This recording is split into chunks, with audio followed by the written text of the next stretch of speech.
Монголоос бол одоо 32 бүх ирж оролцож байна. Тэгээд манай бөхчүүд бол сэтгэл их өндөр байна. За бүгд ер нь энэ барилдааныг зорж ирсэн. За тэгээ өнөөдрийн энэ барилдаан арга хэмжээ. За цаг агарын хувьд бас бороо муртай. Тэгээ бас одоо нутаг орон сайхан хүлээж авч байгаа сайхан барилдаан болж байна. Манай шуудганы барьцтай бол төстэй. Тэгээ шалбар бүхийн барилдаан бол одоо энэ нутгийнхан одоо бас барилддаг. За одоо энэ нутагт олон жил одоо барилдаж ингэж уламжлагдаж ирсэн бас бүхийн нэг төрөл. Тэгээ энэ нутгийнхан бол шалбар бөхөө бас их хүндэтгдэг.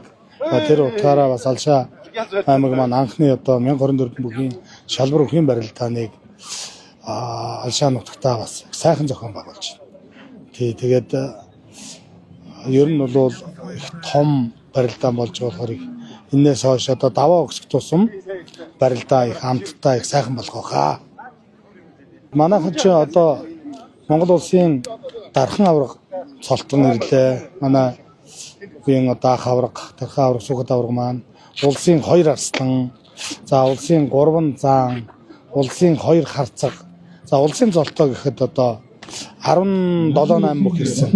Ингээд тэгээ аймгийн одоо бас эд барилдаж байгаа аймгийн цолтнууд маань гэдэг ингээд 32 бүхийн бүх одоо ирж барилдаж байна.